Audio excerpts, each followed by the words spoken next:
Vamos abrir as nossas Bíblias no livro de Neemias, no capítulo 4, e nós vamos ler dos versículos 14 até o 20.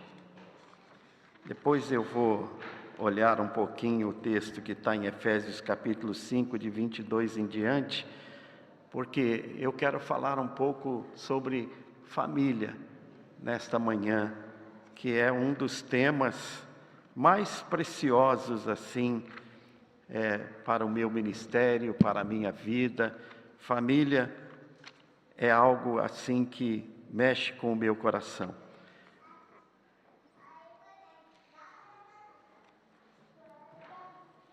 Neemias capítulo 4, de 14 a 20.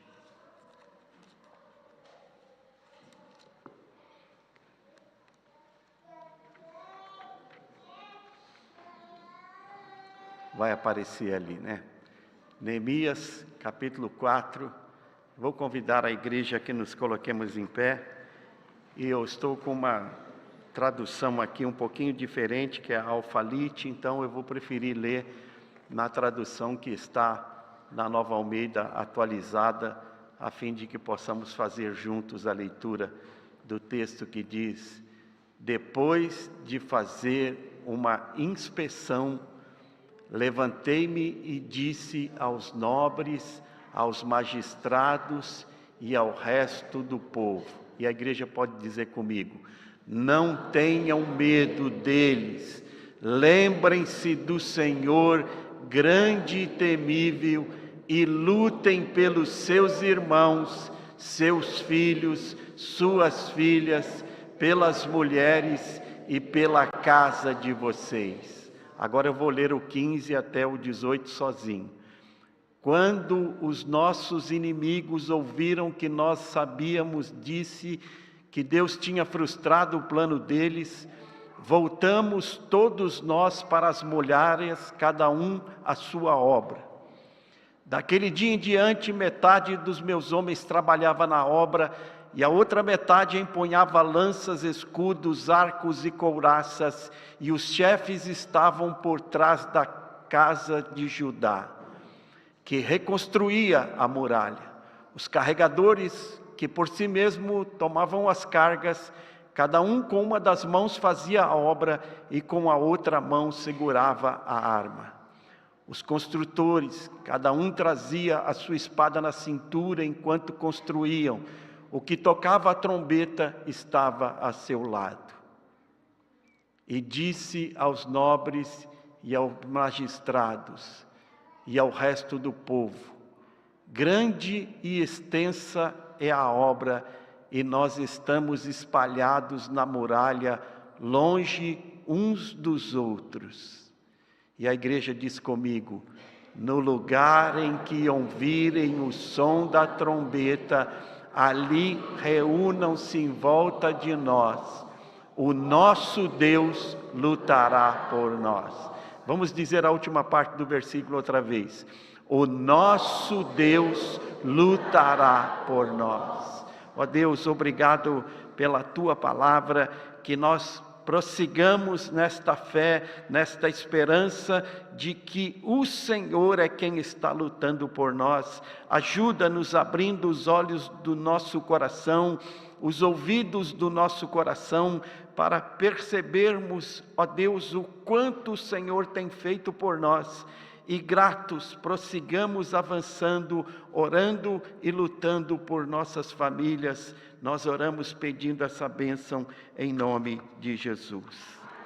Assentai-vos, queridos. Esse texto fala de oração, fala de ação, ele fala de coragem. É um texto que nos chama a ter famílias como a nossa prioridade, porque nós sabemos que Deus é acima de tudo. Primeiramente Deus, nós buscamos o Senhor acima de tudo, porque amando o Senhor nosso Deus de toda a nossa força, de todo o nosso coração, de todo o nosso entendimento, nós crescemos, nós conhecemos e somos abençoados por Ele. Portanto, Deus está em primeiro lugar, mas Ele nos chama a colocar logo em seguida nas nossas prioridades a nossa família. Que nós cuidemos da nossa família, que nós lutemos por ela, que nós oremos por ela, porque o nosso trabalho é importante, o nosso ministério na igreja é importante, mas a família, ela vem logo depois do nosso temor ao Senhor, de nós estarmos caminhando ao lado do Senhor.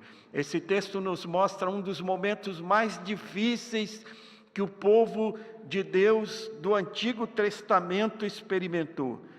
Eles haviam sido levados escravos para uma terra estranha e Deus lhes proporcionara a graça de estarem retornando.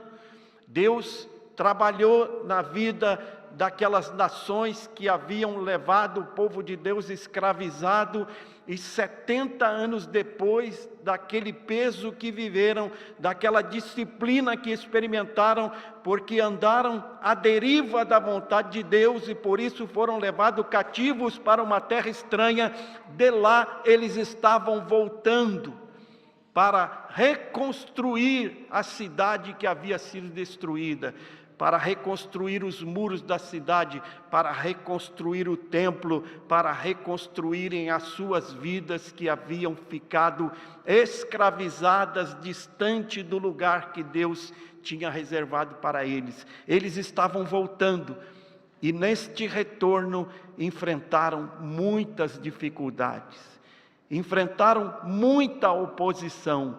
O texto diz que Sambalate, Tobias, os amonitas, os asdoditas, se você ler o livro de Neemias, vai perceber que uma série de opositores se levantaram para tentar frustrar que aquele povo experimentasse a boa, perfeita e agradável vontade de Deus nas vidas deles. E Deus os chama para que naquele momento eles estivessem resistindo, lutando e orando.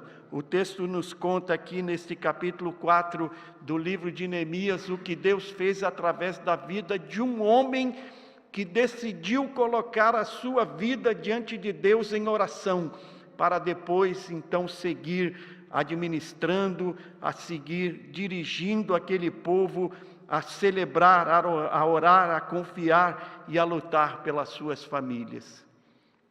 Eu gosto do texto de Neemias porque ele nos traz a história de um dos maiores treinadores que a Bíblia tem para nos ajudar, para nos ensinar a viver uma vida cristã vitoriosa. Na linguagem de hoje, ele é um coach, né? As pessoas gostam de ouvir os coaches. Eles são pessoas que têm chaves que ajudam a gente a virar a fichinha. Se nós olhássemos para os homens e mulheres da Bíblia, iríamos perceber que há na palavra de Deus tutores, coaches, treinadores com uma capacidade dada por Deus para nos ajudar a entender qual é a vontade de Deus para nossas vidas, e Neemias é um desses homens. Ele é um homem que, antes de qualquer uma das suas atitudes, tomadas de decisão, ele se colocava diante de Deus em oração. E aqui, nesse trabalho em que ele está liderando aquele povo na reconstrução dos muros, na reconstrução do templo e das casas que haviam sido destruídas, por serem um pequeno número, a dificuldade era maior. E ele se coloca então diante de Deus, pedindo que Deus lhe dê a direção e a sabedoria, e Deus vai concedendo a eles planos, projetos e sonhos que debaixo de oração eles vão levando adiante. Mas a Bíblia não é um relato jornalístico. Isso aqui não é um relato para que nós estejamos olhando para o texto e enxergando ali as coisas como elas aconteceram, exatamente como se fosse um relato histórico. Quando nós lemos um texto desse, a nossa ideia é de que o povo estava trabalhando com a colher de pedreiro numa mão e com a espada na outra, porque ele diz que eles não deixavam as armas e não deixavam a ferramenta enquanto construíam.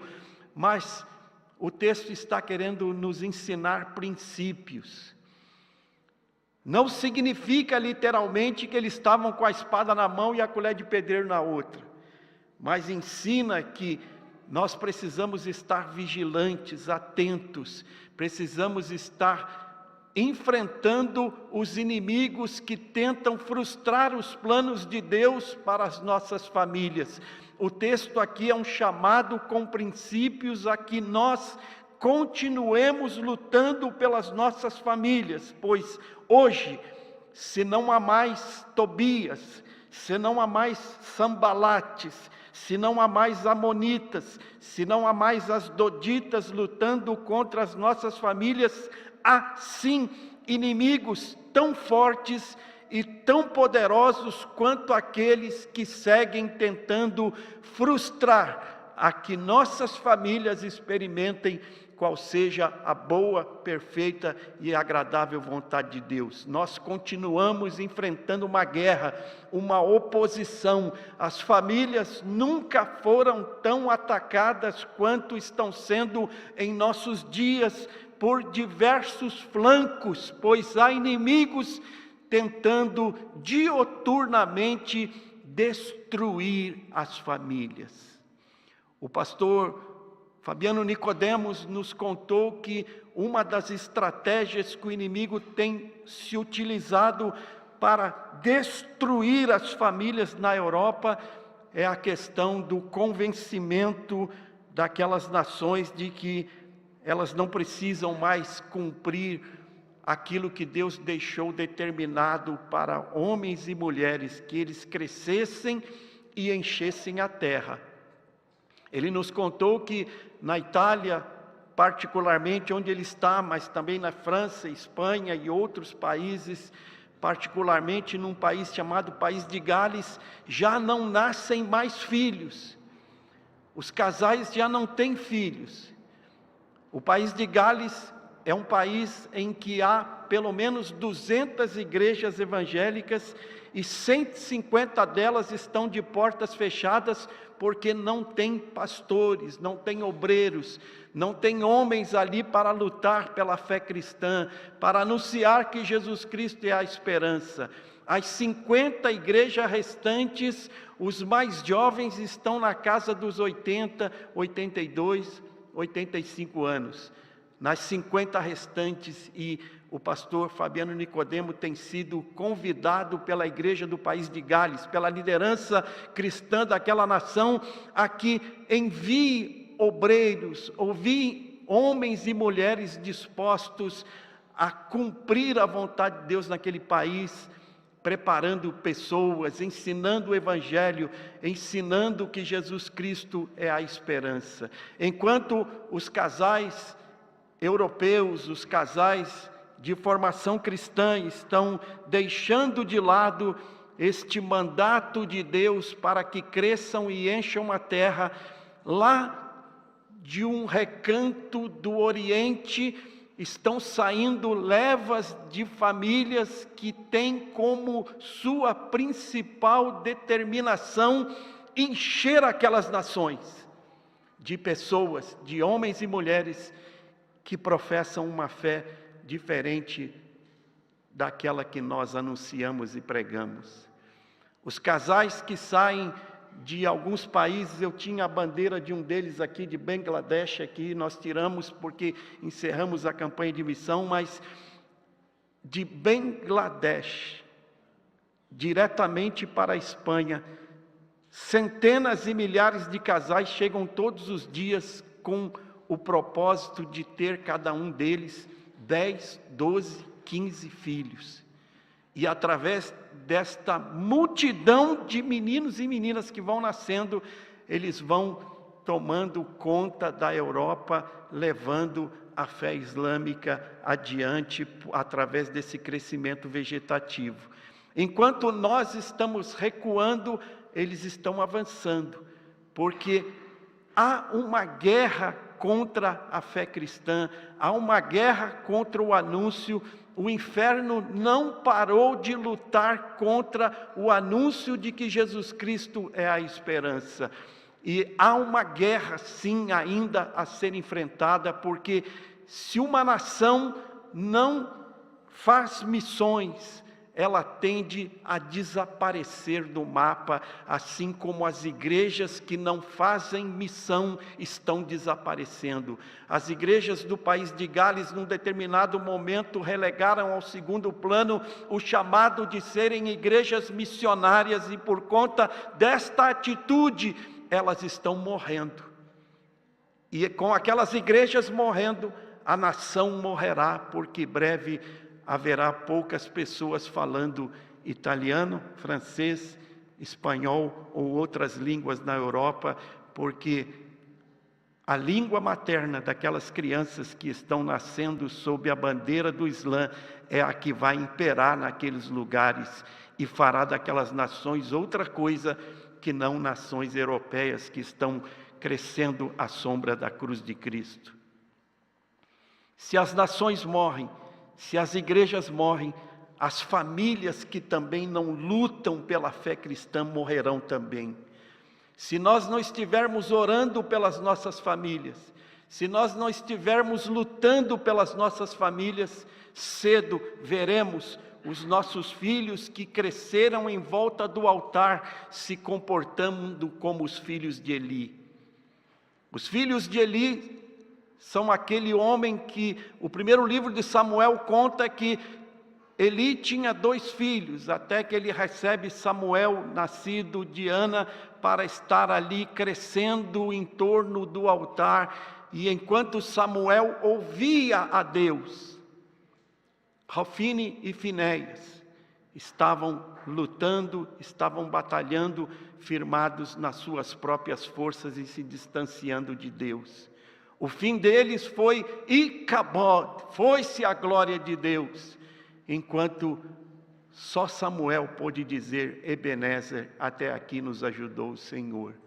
Se nós não estivermos lutando pela nossa família, a nossa família vai morrer, porque ainda há inimigos. Hoje não mais, como eu disse, Tobias ou Sambalate, mas há as telas dos computadores que estão matando as nossas famílias, trazendo para dentro delas os tigrinhos, trazendo para dentro delas a pornografia, o vício e a dependência a uma deriva. Você pergunta às pessoas: o que você está fazendo? Ela diz assim: eu estou navegando. Mas é mentira, porque ela está à deriva na verdade. O dedinho dela só sobe, sobe, sobe, sobe, e ela não para em lugar nenhum. E multidão de ideias que não tem nada a ver com Deus vão tomando conta da vida dela. E a pessoa que deixou o arroz cozinhando ali, quando percebe, ele virou carvão. Porque em vez de prestar atenção no mundo e naquilo que o cerca, as pessoas estão à deriva. Estão à deriva como naus sem rumo num mar de informações infrutíferas, pueris, que não acrescentam nada à vida daqueles que se expõem a essas coisas. Acrescentam sim doença, dependência e muitas vezes maldade no coração de quem se deixa influenciar por esses inimigos, porque o diabo ele vem para roubar, para matar e para destruir. Portanto, lutem pelas suas famílias. O mesmo desafio que Neemias traz para aquele povo, a fim de que enquanto trabalham estejam com a espada na mão, é o desafio que nós temos hoje para enquanto vivemos, enquanto trabalhamos, tenhamos a espada na mão, a palavra de Deus no nosso coração. Como é que nós vamos lutar hoje? Como é que nós vamos enfrentar os inimigos de hoje? A palavra de Deus nos diz lá no livro de Efésios, no capítulo 5, no versículo 22, que a maneira que nós podemos lutar pelas nossas famílias. O texto ali diz que as esposas podem lutar pelas suas famílias.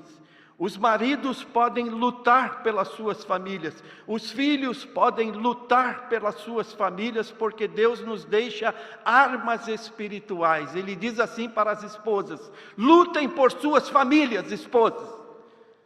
Cada uma de vocês se sujeite ao próprio marido como ao Senhor. Ah, pastor, mas eu não vou fazer isso. Ah, pastor, eu não vou me sujeitar àquele ímpio, aquele homem que não ama a Deus. Eu não vou me sujeitar a este bronco, a este xureque.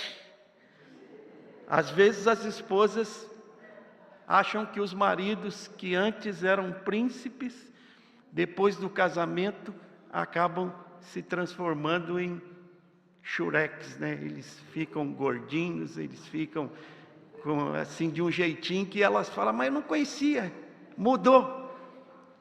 Por que eu vou me manter submissa a um homem dessa natureza? Ele não me trata mais como me tratava quando me conheceu.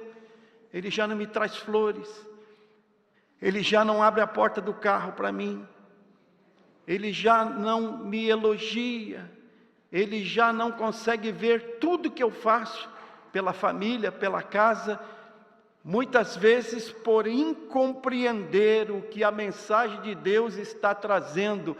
A palavra de Deus, quando o apóstolo Paulo escreve ali aos Efésios, no capítulo 5, ele está nos chamando a lutar pelas nossas famílias, e as mulheres são chamadas a serem submissas, ou estarem sob a mesma missão do marido. A palavra submissão aqui é estar sob a mesma missão. Há uma missão dada a Deus aos homens, há uma missão dada a Deus a Adão, porque foi com Adão que Deus falou, dizendo a ele: é assim que deve ser.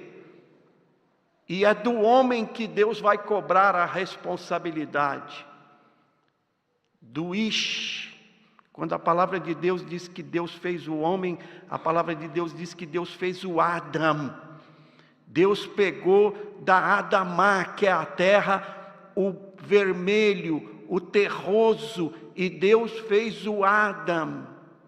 Deus fez o humano, o Ish, e da costela do Ish, ele tirou a Ishá, que é a mulher, que é osso dos ossos dele, é carne da carne dele, é terra da mesma terra que ele fez. Ah, pastor, mas isso é literal ou isso é poético? Não interessa. A Bíblia não está preocupada em fazer um relato científico das origens humanas. A Bíblia não é um texto científico, não é um jornal que a gente olha para ele. A Bíblia tem princípios. E o que a Bíblia está ensinando quando coloca o homem e a mulher tirada do lado dele, é que eles estão sob a mesma missão: cuidar da terra, encher a terra, multiplicar, fazendo com que famílias venham trazer a glória de Deus para o mundo. Estar submissa ao marido é ter a consciência de que está sob a mesma missão do marido. O marido é chamado a amar a mulher como Cristo amou a igreja. O capítulo 5 aqui no versículo 23 diz aqui para o marido: ele é o cabeça, e como Cristo é o cabeça da igreja, sendo Cristo o Salvador do corpo, assim como a igreja está sujeita a Cristo, também as mulheres em tudo aos maridos. E os maridos, versículo 25, devem amar as mulheres como Cristo também amou a igreja e a si mesmo se deu por ela. Lutar pela família é a esposa ter a consciência de que ela é chamada para ser sábia. Ela é chamada para edificar o seu lar, a sua casa. É assim que a mulher luta para que a sua família, a sua casa esteja de pé, com uma espada na mão, em oração e diante de Deus, trabalhando e todos os dias levando diante de Deus a sua casa, porque a missão do seu marido, ela está sob a mesma missão dar a ele, que é amá-la como Cristo amou a igreja. Marido, como é que Cristo amou a igreja? Como é que Cristo lutou pela igreja? Foi entregando a sua vida na cruz. E o chamado para o homem e a mulher que querem seguir lutando contra os inimigos da família nos dias de hoje, que não são mais Tobias nem Sambalate, mas é a deriva, é a dispersão, é a diversão, é o desastre. Contra estes inimigos nós somos chamados a amar a nossa esposa como Cristo amou a igreja, se entregando por ela. Se entregando por ela. Irmãos, é muito fácil a gente amar a esposa quando ela está fazendo tudo que a gente quer, está boazinha ali, né? Faz almoço para a gente, ela faz um elogio para a gente.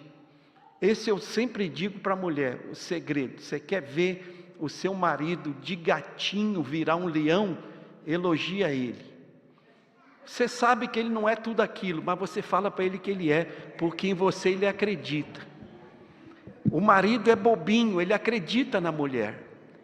Se a mulher olhar para ele e falar: nossa, você é o cara, ele sai dali, irmã, ele sai de manhã, ele enfrenta o que for, porque ele quer chegar em casa mostrando para a mulher que ele realmente é aquele leão que ela viu. É como eu disse, às vezes é um gatinho mesmo. Mas se a mulher disser para ele, é ou não é, Leite? Não é verdade? Olha o leão do norte aí, né? 50 anos de casamento celebraram aqui semana passada. A nossa gratidão a Deus pela vida desse casal. Mas o marido, irmão, o que essa mulher passou para manter esses 50 anos de casado, ela me contou. É porque a mulher tem que estar sob a mesma missão, que é a missão do marido. O marido tem que amar a mulher, e a mulher tem que amar o marido. Ela tem que amar. E o amor é uma construção, é diferente da paixão. O amor é uma disposição, é algo que a gente se impõe como uma guerra que nós vamos vencer. Eu vou amar esta mulher. E a mulher assume: eu vou amar esse homem, porque Cristo amou a igreja, e eu quero ver a igreja triunfante, porque a igreja triunfando, a minha família triunfará para a glória de Deus. Que neste mês nós estejamos lutando pelas nossas famílias, com as armas que Deus tem nos dado, a espada na mão e o joelho no chão, trabalhando todos os dias, fazendo aquilo que a gente tem que fazer. O missionário me disse domingo: pastor, ser missionário na Itália é muito simples, basta viver, basta ser gente, basta ser homem ali, basta ser mulher ali, basta ser filho ali, dirigidos e orientados pela palavra de Deus. O apóstolo Paulo diz aos homens e ele diz às mulheres aqui em Efésios no capítulo 5, ele diz aqui no versículo, eu vou achar aqui, tá? No versículo 29, onde ele diz aqui que ninguém aborrece a sua carne, antes a alimenta e cuida, como também Cristo cuida da igreja. Aqui ele está falando do marido ainda, né? Maridos, lutem pelas suas famílias, cuidando das suas esposas. Continua fazendo por ela aquilo que você fazia há 30, 40, 50 anos atrás. Não custa de manhã você levantar e falar: querida, como você está linda. Ah, pastor, mas de manhã ninguém fica bonito. Mas você fala. Você fala porque você também não está tão bonito, né? Você fala para ela: como você está linda. Como você é maravilhosa. Quando ela chega do serviço, você fala para ela. Aí você vai falar: mas você faz isso? Eu falo. Eu faço. E ó, irmãos, faz 40 anos que eu estou casado com a minha esposa, com a Eliana. Uma mulher extraordinária. Uma mulher que eu tenho que beijar os lugares por onde ela anda. Mas, irmãos, tem que lutar. Estava falando com o Vitor essa semana. Tem que lutar. A gente tem que lutar. Que às vezes dá vontade de pegar assim e falar assim: mulher, vem aqui, senta aqui. Mas a gente engole em seco e fala assim: Senhor, eu sei que tu me sondas. De longe conhece os meus pensamentos. Ainda a palavra não me chegou à boca e o Senhor já sabe. Então, Senhor, renova. Coloca uma palavra aqui. A palavra dura suscita a ira, mas a palavra branda, ela sossega o furor. Semeia o elogio, semeia a bondade. Marido, cuida da sua esposa. A esposa é a glória do marido. Quando a gente olha para a esposa, a gente já vê o marido que ela tem. O marido que cuida da esposa, irmãos, ele é abençoado, ele alcança o favor do Senhor. Lute pela sua esposa. Esposa, esteja sob a missão do seu marido, porque isso faz com que nós sejamos mais do que vencedores em Cristo Jesus. Que nós derrotemos os Tobias, os Sambalates, os Asmonitas, os Asdoditas. Se a gente conversar com a nossa esposa, ela não vai precisar ficar tanto tempo conversando com a telinha.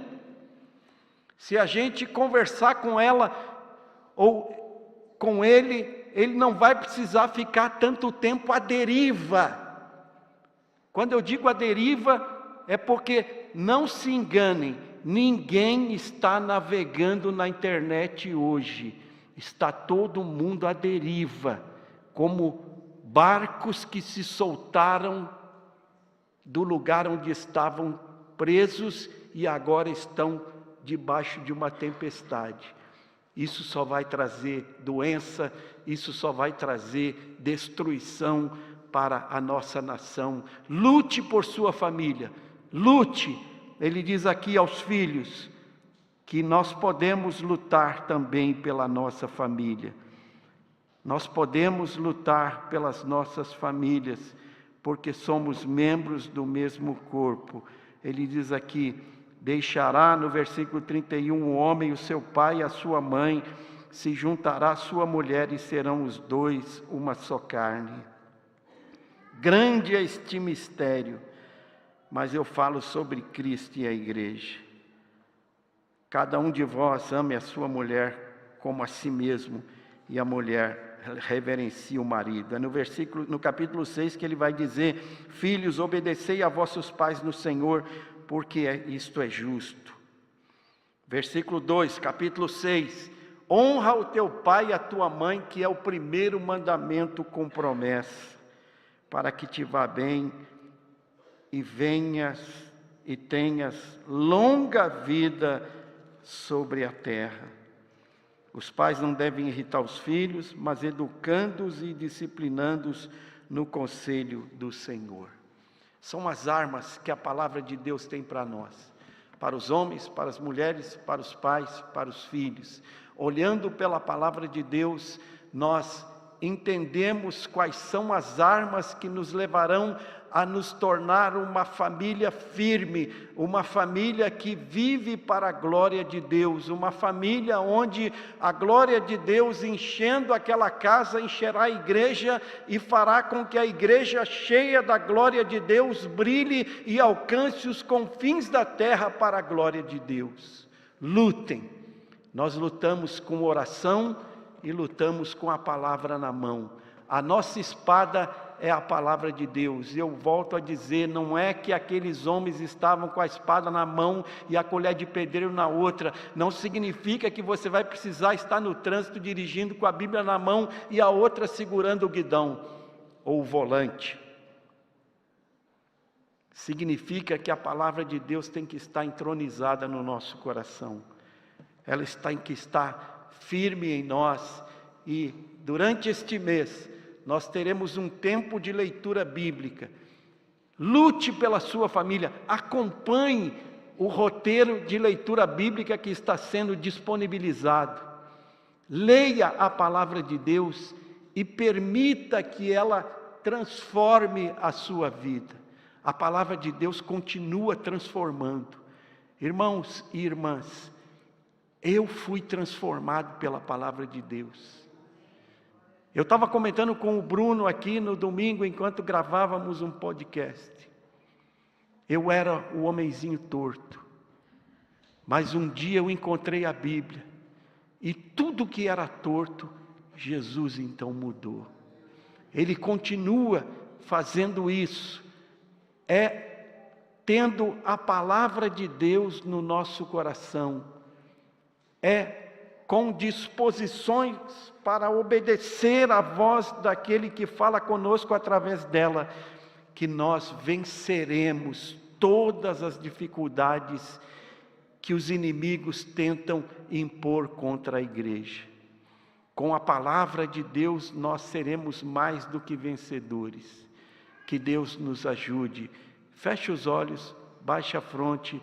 Ó Deus, nós queremos em nome de Jesus suplicar que o Senhor nos ajude a sermos homens e mulheres, filhos e filhas, que estão, ó Deus, certos de que esta missão que o Senhor nos deu, foi o Senhor mesmo quem começou a realizar.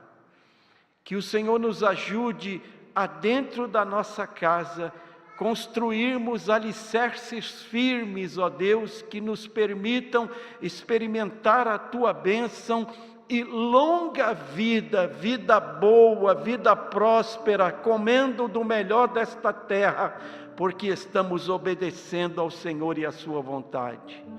Que as famílias desta igreja, ó Deus, sejam famílias que sejam como árvores frutíferas plantadas nos átrios da casa do Senhor. Famílias onde os maridos estejam sendo homens que inspirem, ó Deus. Homens que, olhando para eles, a gente tenha vontade de querer ser igual a eles.